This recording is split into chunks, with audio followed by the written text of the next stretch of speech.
Many white Americans have a very distorted view of what is taking place today when it comes to race and racism in America.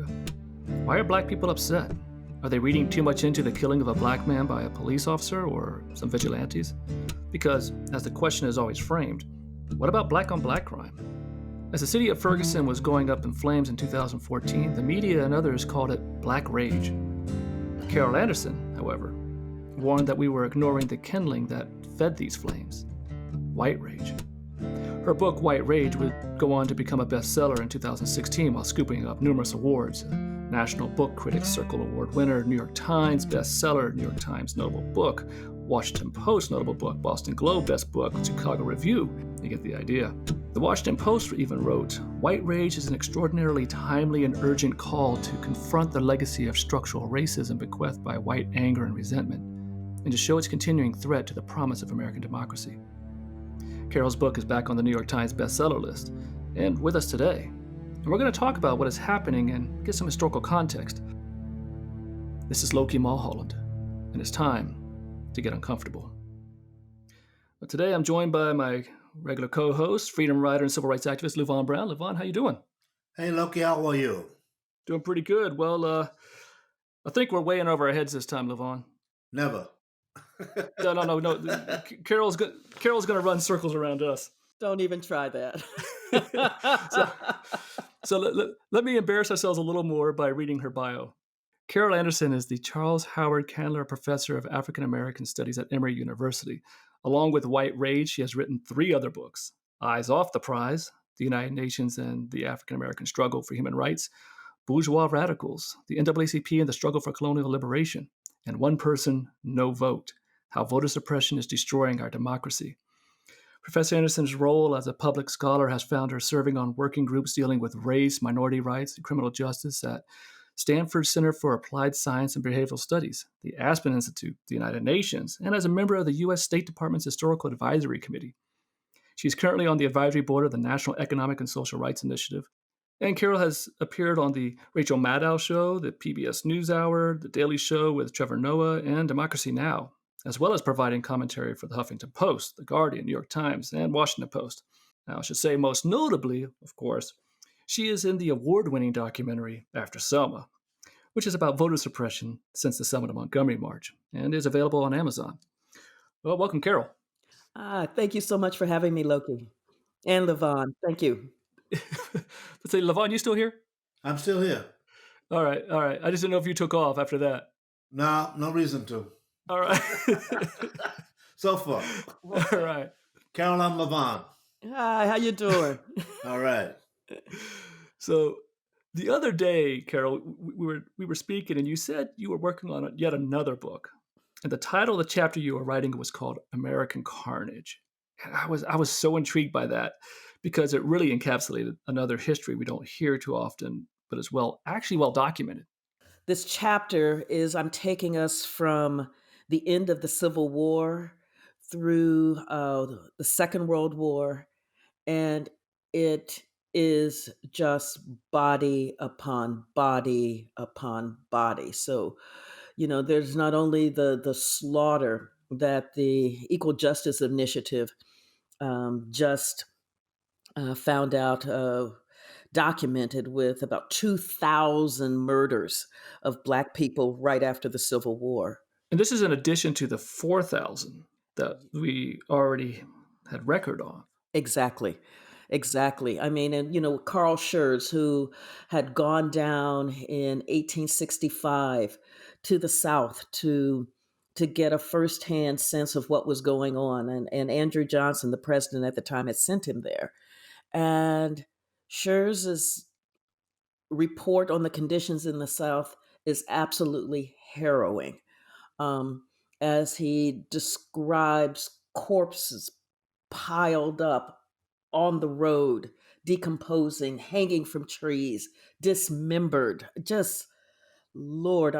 Annette Gordon Reed, a law professor from Harvard, in her book, she called it a slow motion genocide. Mm. And from there, I move us into Colfax, where Black militia were defending the results of an election. And white folk didn't like the results of that election, so they decided to stage a coup. And as black folks were defending the courthouse where the elected officials were, they were slaughtered, about 100 of them at least killed. And from that killing, the US Supreme Court ruled that domestic terrorism was not covered under federal law, only state level violence, so that domestic groups like the Klan could slaughter at will. That it was up to the Crookshank decision. Right, yeah, this is Colfax, Louisiana. Just to be Colfax, clear. Louisiana, Okay. yes. The states would have to uphold black folks' right not to be slaughtered. And we know how well that worked out. Right. Um, and then I move to Wilmington, where Hmm. again, another coup, Wilmington, North Carolina, um, another coup where whites didn't like the results of an election. And so they just slaughtered black folk and threatened them and said, any black person who's holding an appointed or elected office needs to resign now, or we will Yeah. kill you. And, Uh, and, and there's one story in particular, Elaine, Arkansas. Lord, yes. And so, these stories, if you could take us a little bit through Atlanta, Arkansas, but then how do these stories, this long history of events and such, how do they really set the stage for where we are today? Yeah.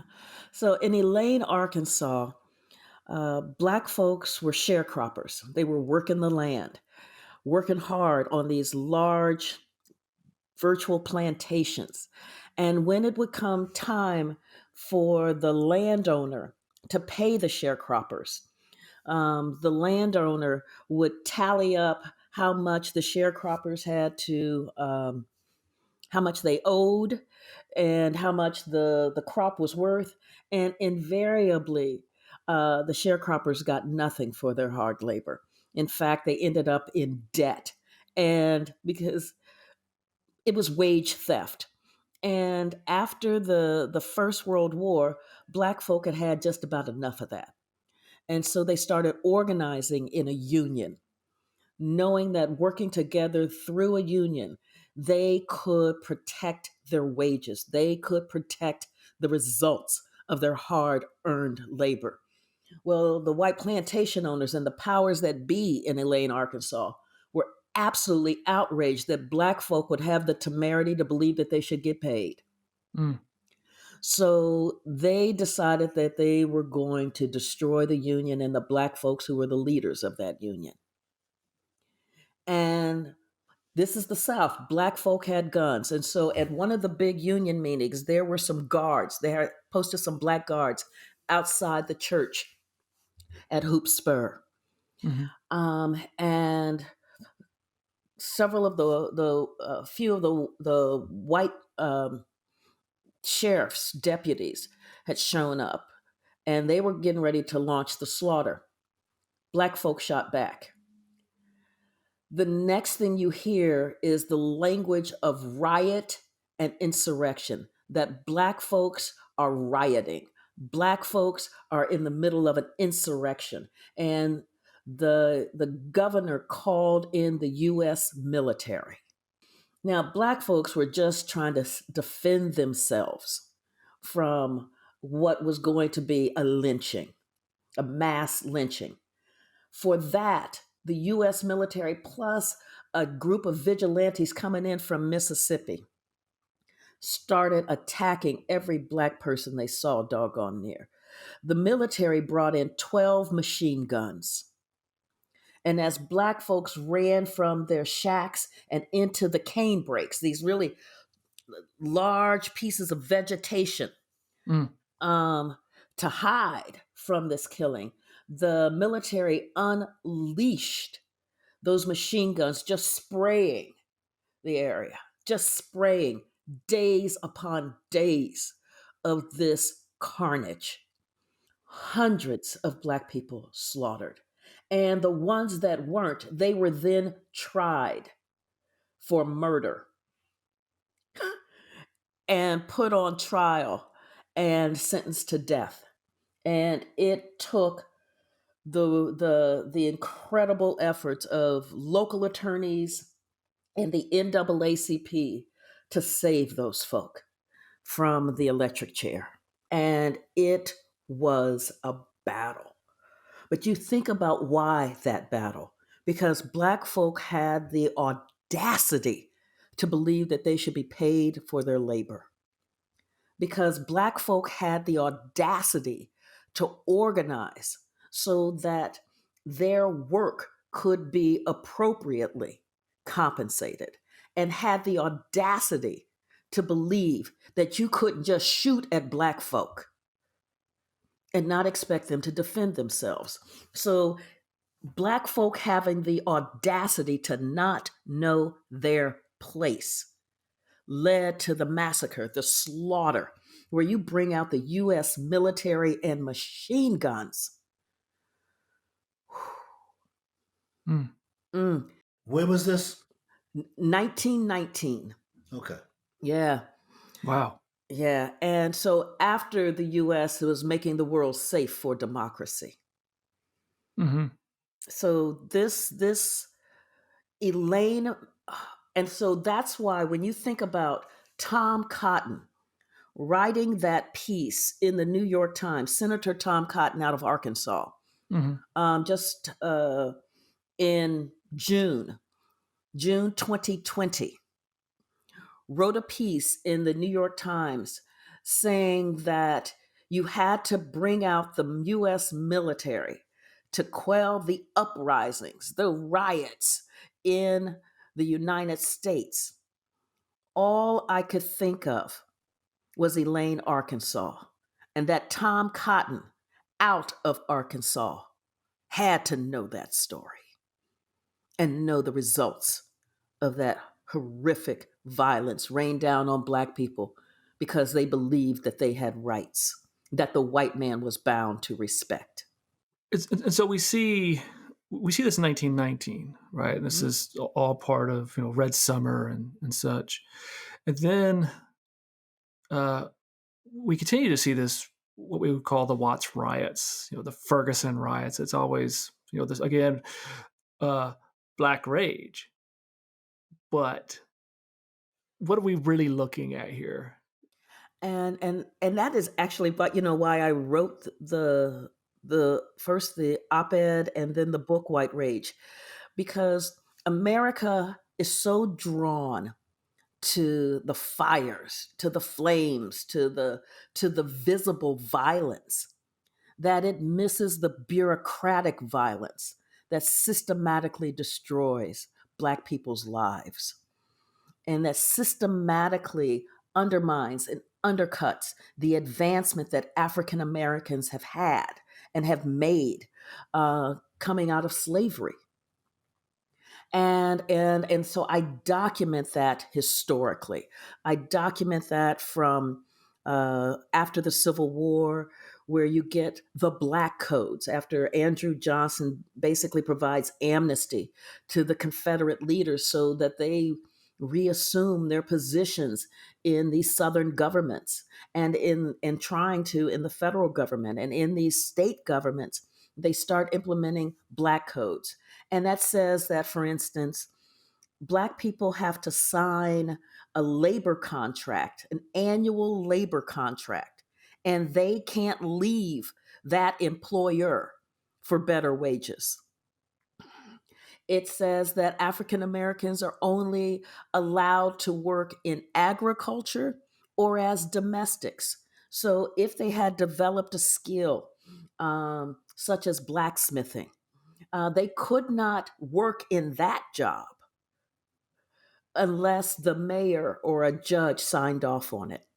So it was to put Black folk back into the plantation fields.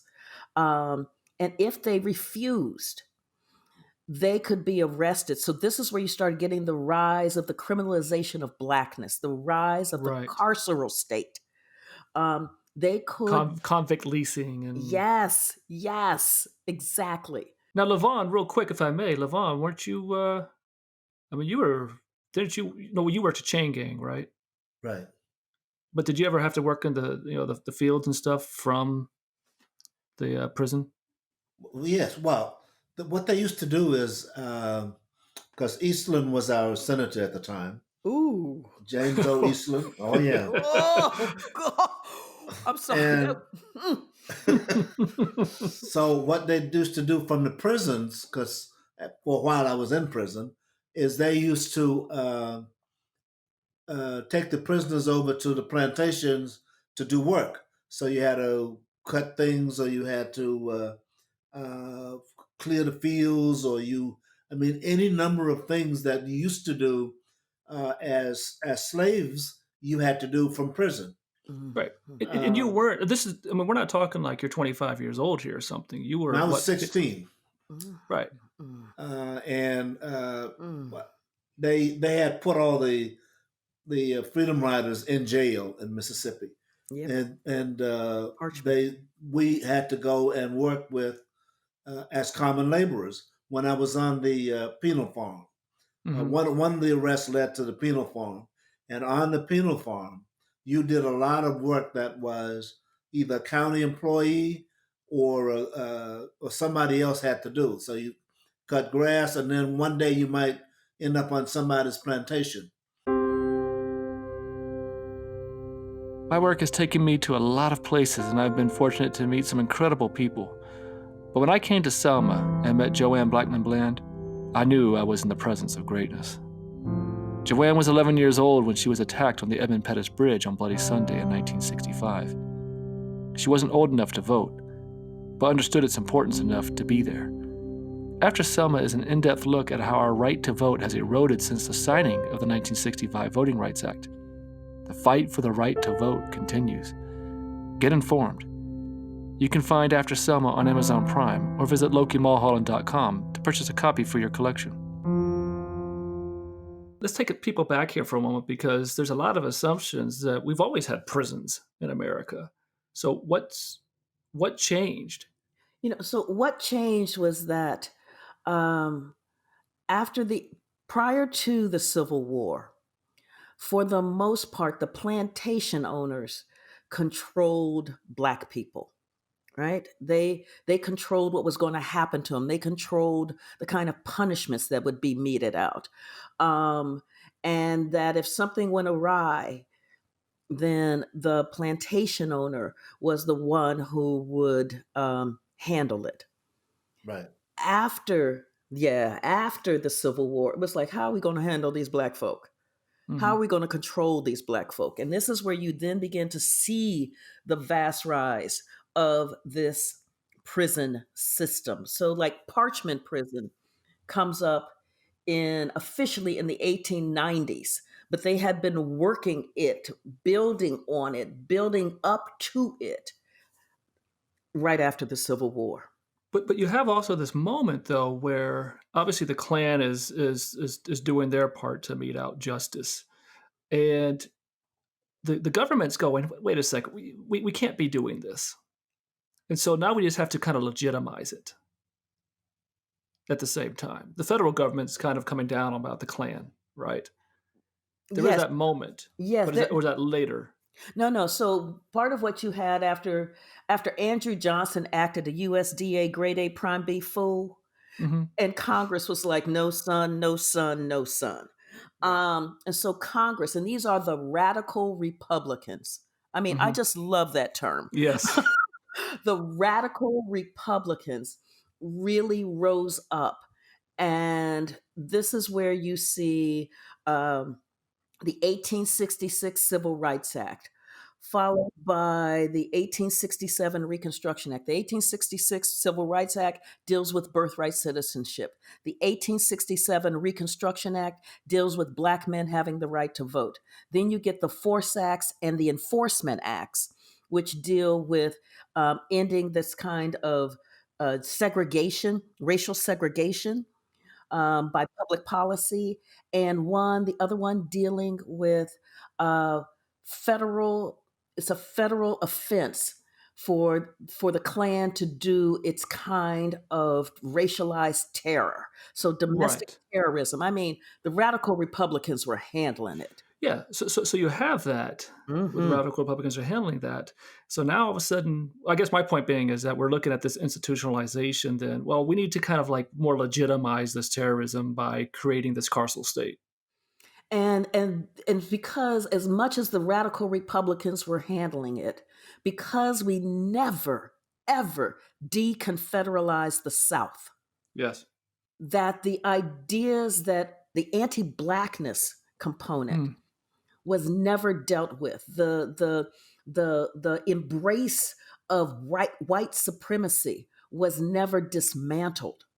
hmm That was the battle between the Republicans and the Democrats. The Democrats were the ones who were knee deep in white supremacy, and they were launching these massive terroristic attacks throughout Reconstruction. But you had the strength of the federal government and the radical Republicans pushing back, pushing back. And you had the 15th Amendment that then embedded in the US Constitution the right to vote. hmm And so you saw black people voting and you saw the terror. It was a battle. We have to understand Reconstruction as a battle. And mm, when the federal government then removed itself out of the South. And when you had the US Supreme Court eviscerating all of the laws and the constitutional amendments coming out of Reconstruction, this is when you get the full blown reign of terror without any kind of break, speed bump, anything to stop it. This is what leads to this massive escalation of violence, both physically and policy wise. Yeah. So all this is going on. I mean, we're seeing this institutionalization of further, a reinstitutionalization of racism, if you will. So we've come out of slavery. Reconstruction is a battle for rights, um, and now we're forming this prison system within the South. The 13th Amendment, I think, is the thing that legitimized the prison system because they could no longer, the states could no longer, by federal statute, uh, just have the plantations. They could no longer, they could no longer legally treat blacks the way they were. But the 13th Amendment is the one that said, except for incarcerated prisoners. Right. So they found a way. I mean, the laws that they passed that got black people arrested and put in jail so they could then be used as slaves. And it was the 13th Amendment that legitimized that whole process and still does to this day. Yeah. And another component of that was after the 1867 Reconstruction Act that said basically black men could vote. Florida passed a law in 1868 saying that if you were convicted of a felony, you permanently lost your voting rights. Right. Mm, Uh, so you then get further criminalization of blackness. So one of the key laws that they used was vagrancy. hmm Now, part of what was happening in the South is because black families had been ripped apart because of slavery, is that people were on the move trying to pull their families back together. Where's my husband? Where's my baby girl? mm, Where's my son? Where's my mother? And that movement to reconnect families then became the pretext to say that black people didn't want to work. All they wanted to do was just walk around because they think they're free. And to charge them with vagrancy, which then became the crime that only black people were charged with for all intents and purposes, that put them into the carceral state. So part of what you see happening here is the use of the law as the legitimizing force to reinstill slavery by another name. and that criminalization of blackness, it did something else, which is to make a category of unworthiness Mm. deeply embedded and attached to Black people. Black people are criminals. Look at all of them in prison. Therefore, they are criminals. Hmm. And that criminalization of Blackness, both legally and normatively, then also became the foundational principles for a series of laws to exclude Black people from citizenship. Mm. You know, a group that would be involved in enforcing this would be the police. Hmm. What is the origins of the police in all of this? And so the police really do emerge out of the slave patrols. And what the slave patrols were all about was keeping Black folk in their place. Um, all white men in some southern states were required, for instance, to own a gun. Right. So they were required and allowed to systematically, um, for all intents and purposes, invade and search Black people's homes looking for weapons. They were allowed to question, so today, how we talk about the Karens and the Beckys. Hmm. What are you doing selling lemonade? Right. What are you doing? Well, that kind of policing of Blackness has its roots in the slave patrol. So if you see a Black person out, what are you doing? And that every white person had the right to ask a Black person, why are you here and what are you doing? Mm. Remember when I told you the story about being in the Delta and that black people went out that late Right. in cars and stuff? That's what that was about. Yeah. Hmm. Yeah. You had to have a reason why you'd be out. Hmm. Correct. Otherwise. Hmm. But so now these slave patrols, though. I mean, on one side, I'm hearing this as this sounds like it's patrolling free people, not Yeah. Yes. slaves. Well, Yes. it was. Yes. Yes. Yes. But so why were they called slave patrols then? Because overwhelmingly in the South, uh, most Black people were enslaved. But because there were also free Blacks in the South, Hmm. the automatic assumption was that if you're Black, you're enslaved. And so Mm. all Black people, So today, if you're black, you're a criminal. yes, The automatic assumption is that you're up to no good. What are you doing in my neighborhood? exactly. Ahmaud Arbery, for example. Ahmaud Arbery, the Black delivery driver who was in a Right. gated community, right? What are you doing here? Now he's in a delivery truck. Right. Um, yeah, yeah. But so part of this though then is it's my understanding that the way I would reflect on this is in regards to the slave patrols would be is that we need to make sure that like, again they're staying in their place and their place would be on the plantations because there's which is obviously counter to the entire narrative of the happy slave narrative, right? Because what they're really scared of is the riots, the slave revolts is what they're really afraid of. I think they were afraid of that, but they were afraid that blacks would leave. Right. You see, because they figured out after a while that wait a minute, if X number leave, then we don't. Who's going to pick the cotton? Who's going to do the fields? Who's going to do the work? There's a story in one of the great flood in Mississippi in Mm, the early 1900s when there were all these 1927. Mm-hmm. all these sharecroppers, black sharecroppers, are stuck on the levee, and the white plantation owners all of a sudden all these boats start appearing as if they're going to rescue them, but they're not. They are bringing food and things, but they're keeping them on the levees because they're afraid that they might flee. So they're trapping them there because they don't want them to head off to Chicago. Well, and also think about during the Great Migration, which began during the First World War. Um, you had over 1 million African Americans leave the South. Mm-hmm. tired of the lynching, tired of the unequal schools, tired of not being paid for their labor. Mm-hmm. And there was an opportunity for industrial labor in the North at the time. Mm-hmm. And these cities started passing laws that Black people could not leave, like in Jacksonville, Florida. Black people could not leave the city for better employment. If they tried to leave, they would be arrested.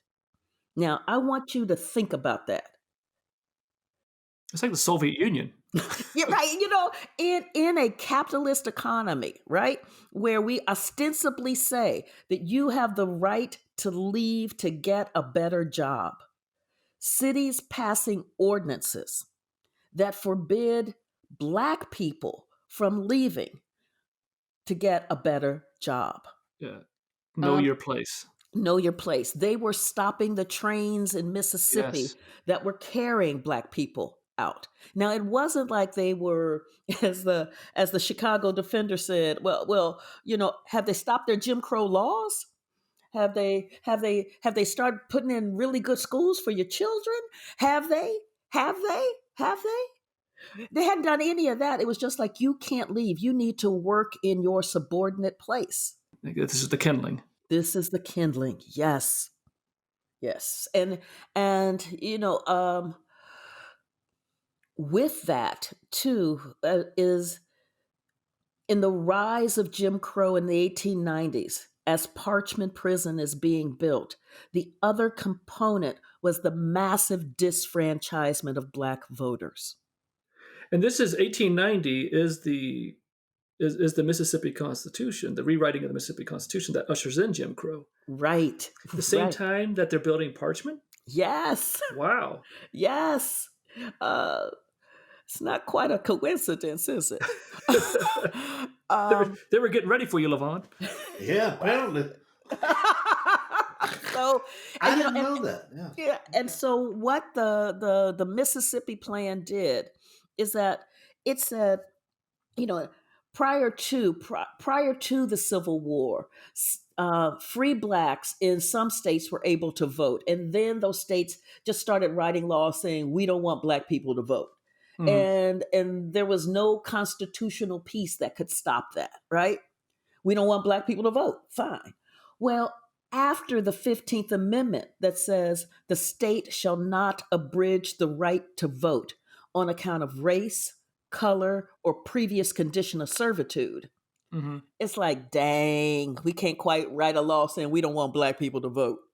Right. So, what Mississippi did was to say, let's use the societally imposed conditions on Black people Mhm. and make those conditions access to the ballot box. In my other life, I'm a filmmaker, and one of my more fascinating films I created is the award-winning film titled Black, White, and Us.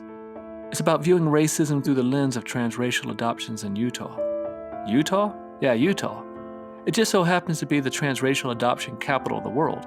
So what happens when white families who didn't believe racism existed anymore adopts a Black child?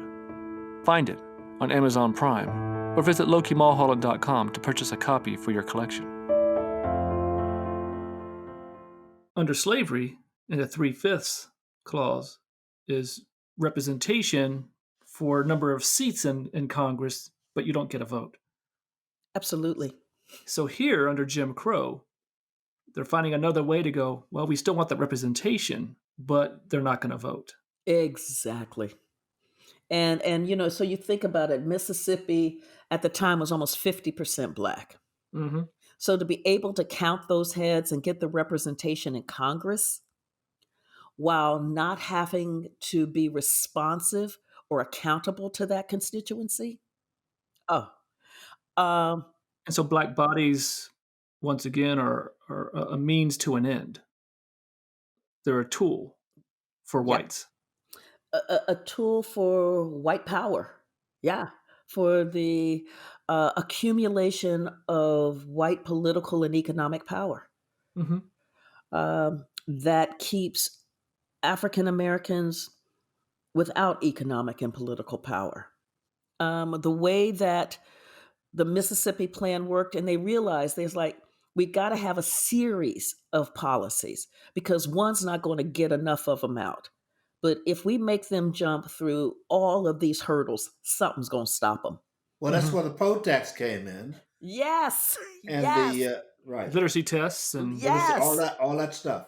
so all of so that so stuff. so Levon, how many bubbles are in a bar of soap? I still can't answer that question. Right. I don't think an astrophysicist can answer that question. But in the Okay, '60s, they still had that because exactly, we used to take people to vote, and they would ask them questions like that. exactly, But that was part of the plan to keep people absolutely. from voting. That was all legal. The state All had the legal. right to pass laws about what was required for you to vote. So they said, "All right, we'll have a poll tax," which doesn't sound like a lot of money, but black people couldn't afford it. That's the economics of it, and to make sure they added on this interpret the Constitution thing. Yeah. Well, interpret's very interesting because it's whatever I think it means, not what you think Mhm. it means. Of Right. course. And what the poll tax meant, because of slavery, you had systemically imposed poverty Hmm. on the vast majority of the black population. And illiteracy. So the And, literacy test was. right, right. And both of those, the poll tax and the literacy test, the US Supreme Court ruled that they were race neutral because everybody had to do it. So Exactly. so therefore those laws did not violate the 15th Amendment. Um Which, and which, and which, which I apologize because man, you just get me going. I apologize. But on this race neutrality, mhm. gosh, there's something today that sounds very similar. Hello. That's supposedly race neutral. Mhm. Voter ID. Whoo. It's like they just keep recycling the same thing. Exactly. I call it Jim Crow 2.0. We can't forget that the goal is still the same, is to Mhm. keep people from voting. Mhm. So all they do is find ways to do that. So now we have ID. So if ID was that important, why don't they just give it to people when they're born? I don't have any trouble getting a Social Security card. So if they really cared about voter ID, they would simply give you the ID when you were born. But all they're doing is finding new ways to do the same thing. So Kentucky says, "Wait a minute," or Georgia, one of them. Mhm. We're going to have people to vote, but wait a minute. What we'll do is we'll close all the voting places so that we know that the black people and the poor whites don't have cars to get here. So that'll Mhm. cut down on voting there. Mhm. So they're just finding new ways to do it. And the only person, by the way, who admits what they're doing is Trump. But he said so much shit that we can't, we miss it. But basically, he says he wants Republicans to vote. So let's find ways to do that. We keep the other guys from voting. So that's all these states are doing.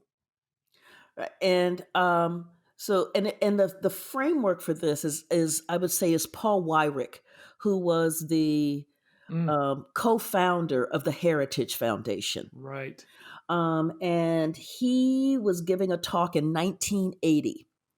And he said, all of you're goo-goos. You believe in good government Mm, because you want everybody to vote. Well, I don't. Because frankly, our leverage goes up as the voting populace goes down. mm. Now, you think about that. I mean, talk about saying, and you can find this on YouTube. And that's the fear of mail-in ballots. Yeah, and it's so because one of the things that we have seen, particularly with the coronavirus, so the coronavirus becomes another way of understanding. You know how Mississippi said we can't say we don't want black people to vote, so we're going to use Hmm. the societally imposed conditions. Well, we Mm, know that systemic inequality has led to the vulnerability of black folk to the coronavirus. hmm.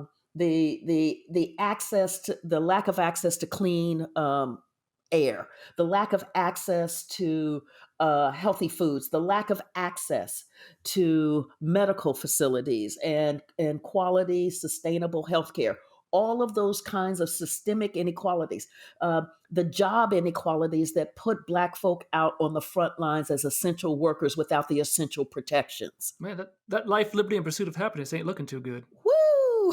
And so when you see then this coronavirus just barreling down on Black folk in the middle of an election, Mm, think about in Wisconsin, hmm in the primary was going to be held April 7th.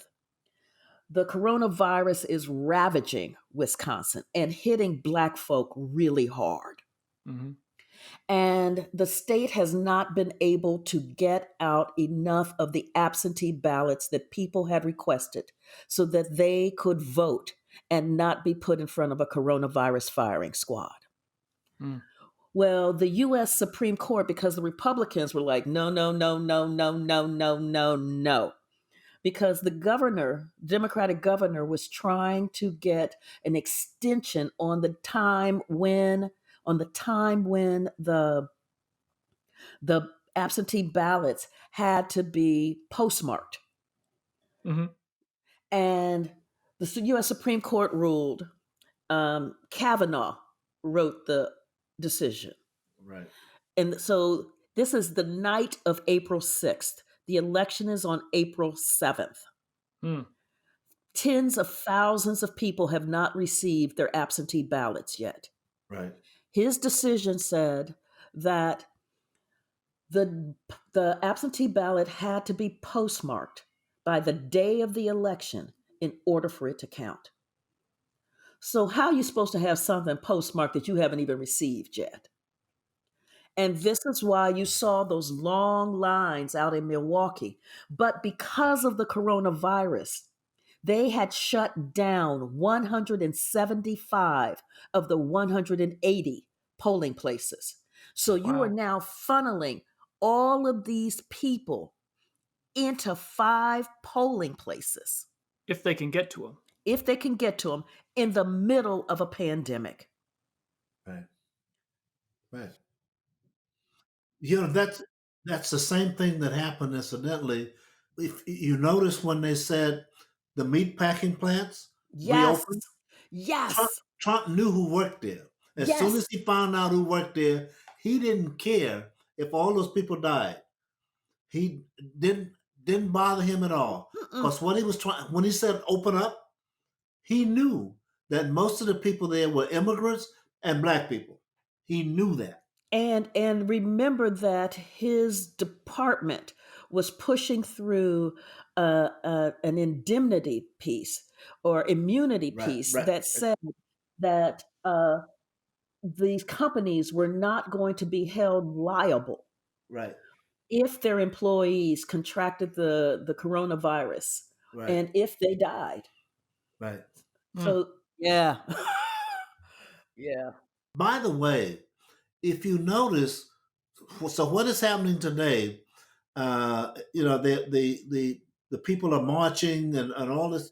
They don't know what to do yet because the people that are marching are white people, black people, red people, brown people. Well, that's a new phenomenon Hmm. of this size. Hmm. So it's huge all over the world. Hmm. People are marching. There was one town that's 90% white. And people were out there marching. So now they got to figure out, well, what do we do with these people now? Nobody got upset because they cleared all the people in Washington. They got upset because there was white kids and black kids. Now, if they'd been all black, people wouldn't be as upset about it. But now they have a new problem.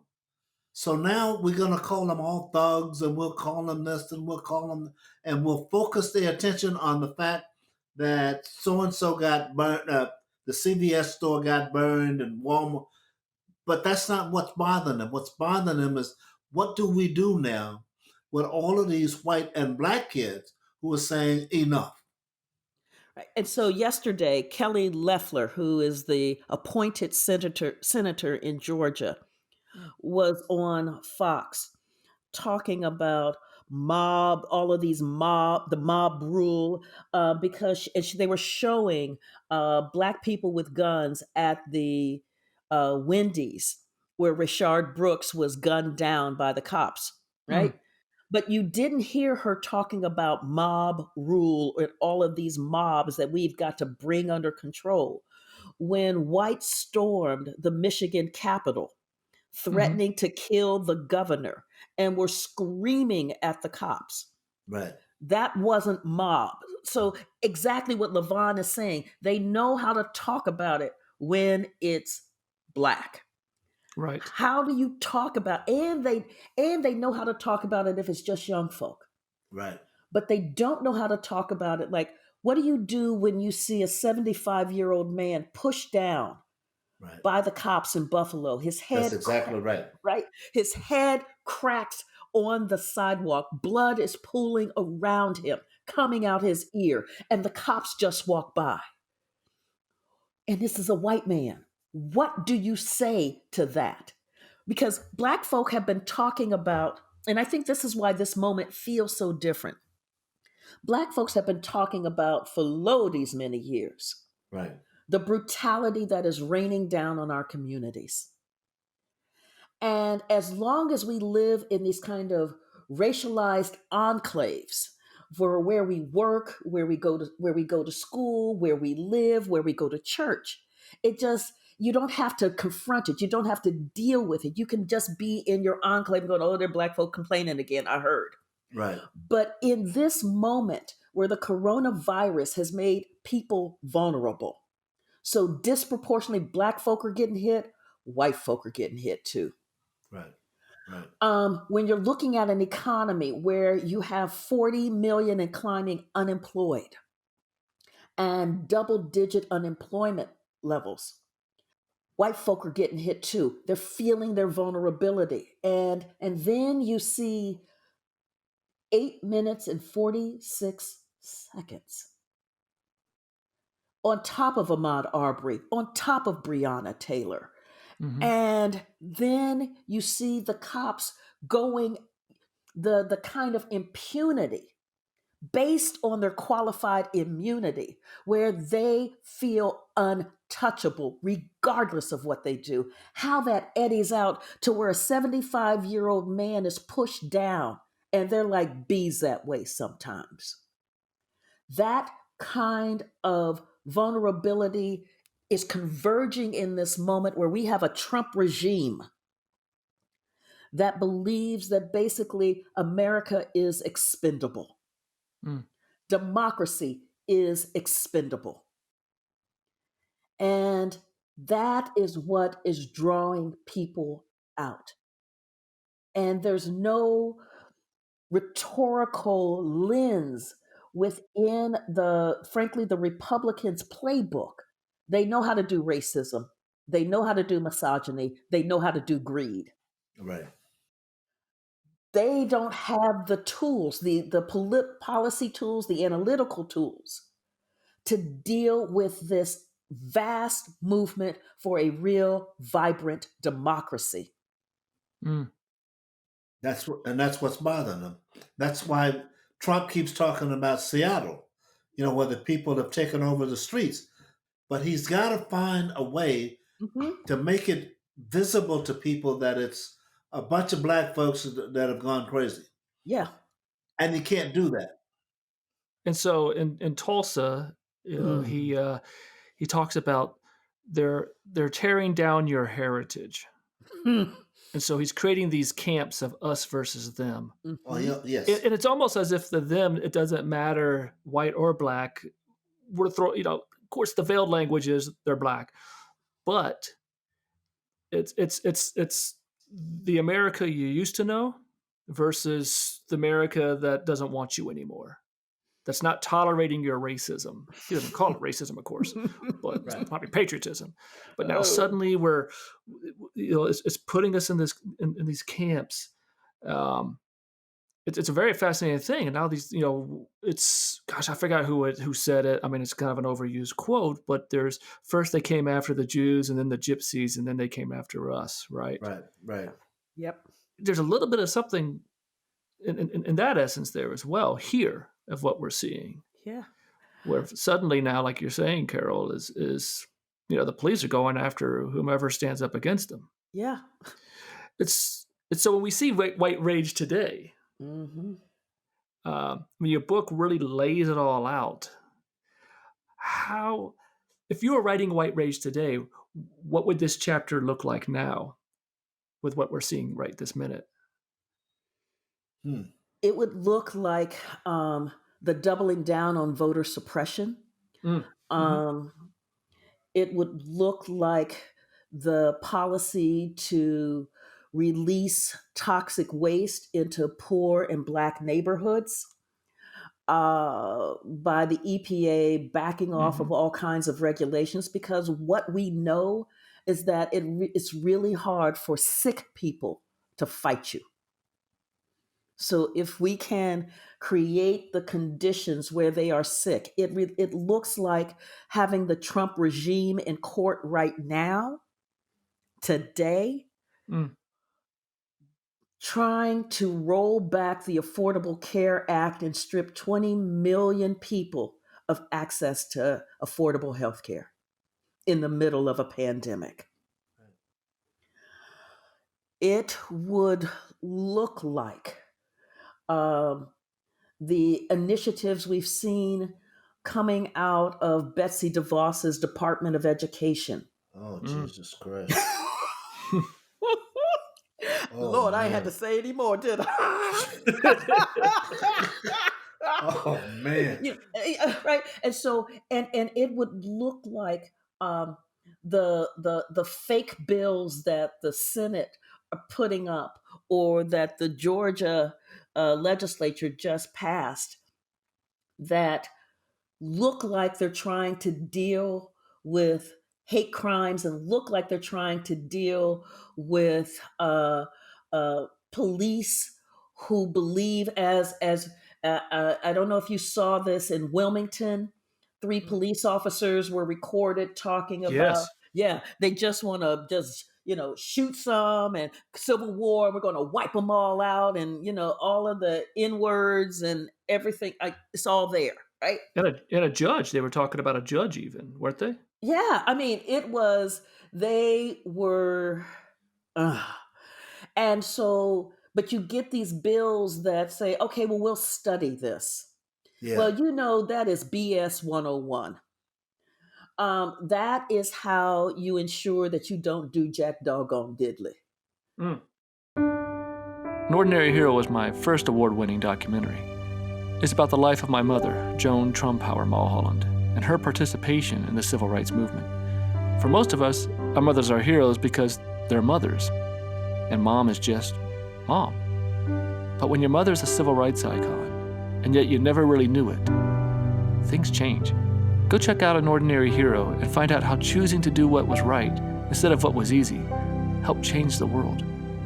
You can find it on Amazon Prime, or visit LokiMulholland.com to purchase a copy for your collection.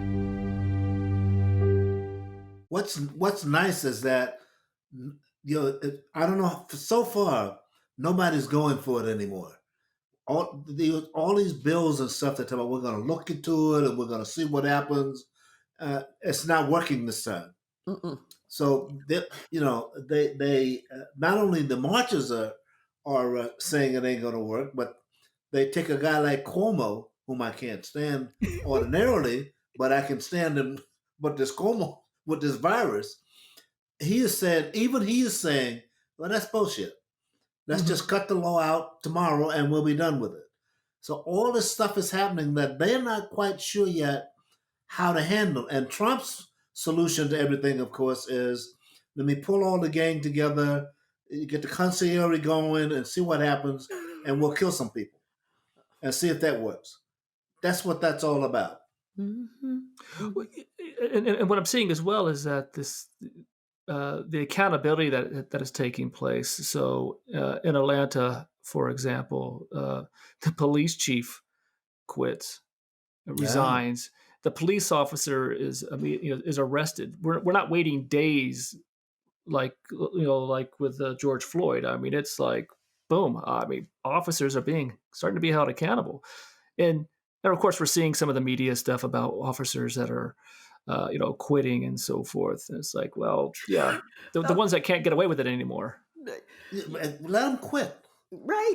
So I liken it to back in the day, there was a doctor named Michael Swango, and he would go from hospital to hospital killing patients. Yes, Huh. killing patients. Straight What? up. He must have killed over 60 people in various hospitals. And so when you have these folks saying, well, if we can't police you like we gonna police you, then you're not gonna get any protection. That's like saying you won't get medical care if you don't take Michael Swango. Right. Well, Yeah. Yeah. okay? You Yeah. know, that kind of policing. Uh-uh. Uh-uh. No. And also what is so beautiful is the rethinking of what policing actually looks like. Mm-hmm. So when I saw the New York Times did a study and found that they looked at like 5 or 6 different cities and found that only 4% of a police officer's time was spent on violent crimes. 4%. Wow. That means that we can begin to rethink 96% of what those police officers do and how those resources could be better deployed in Right. in Right. other, with mental health professionals, with social workers, with community empowerment organizations. um, I think about here in Atlanta a few years ago. There was a black man, a veteran, who was having a mental health crisis. And he was running around the outside of an apartment complex butt naked. Yeah. And the police killed him. Wow. Now, there was no weapon that this man had. He couldn't conceal anything. He was butt naked. Mm-hmm. He was a man in crisis. Wow. And the cop shot him. Well, that's all they know how to do.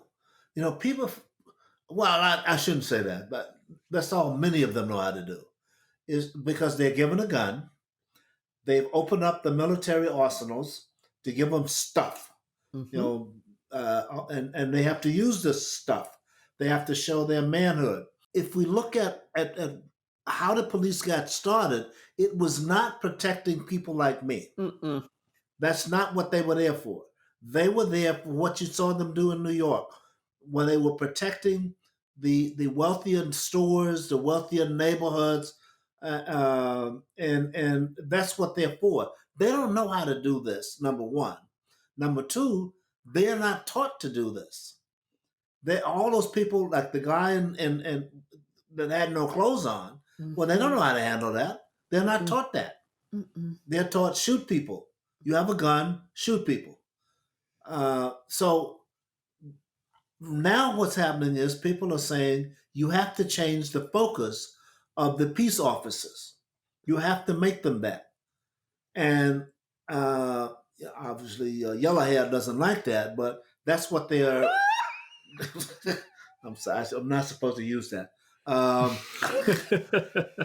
you know, he has to, that we have to, I'm telling you, that's why I feel so good that there's so many young people who are Mm-hmm. saying vote, who are Mm-hmm. walking the streets, who are Mm-hmm. taking over things. They don't bother me. I'm not the guy they're after. And they're not after the police. They're just saying we need to change things. If we're going to have, if you're going to police black people, and you're going to police poor people, and you're going to police these are the things soldiers coming home from these ridiculous wars. If you're going to look after all those people, you need different skills, and if you don't have them, we need somebody else to do it. So there's no point in giving you all this money and all this equipment because you don't need it. It does not measure up to half of the things that we got wrong. Mm-hmm. Want a great way to help a worthy organization and educate children about the civil rights movement? Visit our foundation, the Joan Trumpauer Mulholland Foundation. at the jtmfoundation.org. That's the jtmfoundation.org. We are a 501c3 established to help end racism through education. A $5 monthly recurring donation will provide curriculum for 30 students. As my mother used to say, I can't do everything, but I can do something, because doing nothing is not an option. If you have wanted to help in this cause, but didn't know how, now you can. The Joan Trumpower Mulholland Foundation at the jtmfoundation.org. But I think people now are we've been sold on this idea that America is a land of equality, and it is, just not equally for everybody. Right. And people are starting to figure that out. That's what we're seeing, and understanding this history puts it all into context. That look, this is not happening in a vacuum. This is not something that just suddenly sprung up. This is, as you put it, Carol, the kindling that has fed this flame. Yeah. Yes. And Yes. now we're seeing the outcome Yes. of all this. And again, it's heartening to see that white people are actually starting to kind of figure this out a little bit. It's a new generation that is really just kind of latching on and recognizing this. I've had people who are, I'm 48 years old, and there's people my age that you would think would be set in their ways on that, but are really awakened to all of this. And so we're at a place now, and I remind people. I was just on a podcast yesterday talking about this. I said, just remember, the Brown versus Board was in 54. Mm. The Civil Rights Act was in 64. Mm-hmm. Right? It's a long battle. Mm-hmm. It's a long road, and it's not. There's all these moments in between. Mm-hmm. So don't get discouraged. Right. You just got to keep pushing forward. Exactly. We're at the beginning of a marathon. Right. This has to be sustained, and yes, and I think also, frankly, what is driving this is seeing the absolute rapaciousness and villainy of the Trump regime. Mm-hmm. Because absolutely. There's no papering over to even give the pretense of civility or competence. And seeing how his regime is an existential threat to all of the narratives about America in terms of the rule of law, in terms of democracy, in terms of justice, in terms of freedom, in terms of opportunity, that his regime has laid bare the lies or the dissonance in that when it is inflected by Blackness. Mm-hmm. And because that white supremacy cannot be contained, because it is a viral toxin, it is lethal. It has spread throughout, and now it's affecting communities that believed that they had been safe.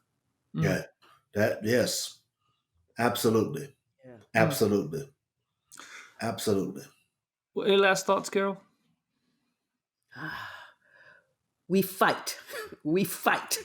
We fight. I feel like the Tuskegee Airmen right now.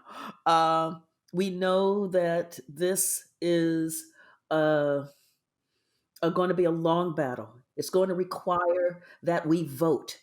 This election in November is going to determine what kind of nation the United States will be. And know that the forces that oppose democracy, that are steeped in white supremacy and anti-Blackness, are going to pull out all the stops to ensure that they can maintain an authoritarian regime in power where they rule and not govern. Kind of like James O. Eastland. Oh, God. Right? And Eastland and Stennis, I'll never forget those two names. forever. and and so that's why it is absolutely essential that we demystify uh, voter suppression. We demystify how voter IDs actually work and why they were put in place. We Hmm. demystify poll closures. We demystify voter roll purges. And that we support the organizations that are taking on this battle, that we register, that we vote, and that we then keep the pressure on. It is about accountability after the election. Mm. I think we need to do one other thing, and that is we need to learn how to talk to the younger generation and not each other. We need to talk to the young people. We need to have them understand why all this history is coming out, how it ties to what's going on now. We have a habit, we as black people have a habit of, we sound like we know what's going on and we talk to each other. Well, the young people didn't know, and they're learning. And we have to be willing to open up ourselves to tell them what we went through, what happened. We have to tell them the history because they're not going to get it anywhere else. We have to tell them how things tie to each other. So the kind of conversation that we just had needs to be promulgated among all of the young people so that they understand, not that they have to go fight that battle, but they understand why they have to fight now. That Mhm. what we did in the 60s was only part of it. And we thought it was the whole thing because we all stopped fighting. But we have a habit of not talking about slavery, about what has happened in this country, because we fool ourselves into thinking everything is okay. Well, we now know it isn't. Well, Levon, that's white people too, by the way. Just so you know. Well, and No, I no, think, no, you're right. You're Yeah, yeah. right. We yeah, don't talk But about it either. Trust me. nobody does. right. But No. and I think for Black folk too, though, it's something else. I teach a class, War Crimes and Genocide, and my Jewish students know the Holocaust Right. and the incredible, horrific pain of the Holocaust. And I think that part of that ability to know that lesson is because the Nazis were eventually defeated. Mm. Right. I Yeah. think it's harder for Black parents to have the conversation because the white supremacist regimes that propped up slavery, that propped up Jim Crow, that propped up Ronald Reagan and the war on drugs Right. are still with us. And so, we have the talk. When the cops pull you over, Right. Hmm. What to do? what to do. But we don't tell the tale about all of the underlying history of that because the forces that have taken us on and sought to debase us and degrade us Right. have not been defeated. And so it's harder to tell the story of the ongoing battle than it is to tell the battle that was won. Mm. But it's a battle that we must share. I know when I was teaching, I was doing my American History Survey class, and I got to the civil rights movement, and we started talking about Emmett Till. And I had a group of Black students come to me, many from Chicago, going, "We have never heard about this." Right. And Emmett Till was from Chicago. Right. So that tells you that something is it is a story that is so hard to tell, but is a story that must be told. Right. Right. Right. And that's what we're not doing. Yeah. And you're right. Nobody hears that, Loki, whites or blacks. And I think those kind of stories, only because you can do things when the state of Pennsylvania says it's going to have voter protection laws. that we understand what that is. Mm-hmm. There's no difference between what they're going to do and what they used to do in the South with the poll tax. There's no difference. They're just trying to find a way for people not to vote. Well, you need to know that. You need to understand that. That's why we need to talk. As hard and as painful as it is, because we don't talk, we do two things. We either pull off in a corner or we don't talk about it at all. Both of them are the same thing. The kids don't know that the fight still goes on. And those kids out in the street now, white and black, need to understand that. They know they're mad. They're hearing pieces of it. So why don't we just commit as people to tell the story every chance we get? Absolutely. Not just about the civil rights movement, but about how we got to where we are, and then maybe, just maybe, they will figure out what has to happen next. Absolutely. We have to be willing to speak the truth, even if it's uncomfortable. That's it. Even if it's uncomfortable. Hey, snuck that in. And that's why I have young adult versions of both White Rage and One Person No Vote. Wow, I didn't know that. Yeah. I didn't either. Yeah. Excellent. Well, thank you so much, Carol. Thank you so much, Loki, and thank you, Levon.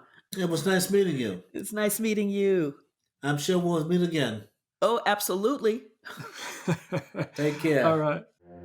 Thank you again for listening. Make sure you head to my Patreon page at patreon.com/Loki Mulholland. Show a little love if you can, and get access to even more content. Until next time, don't be afraid to get uncomfortable.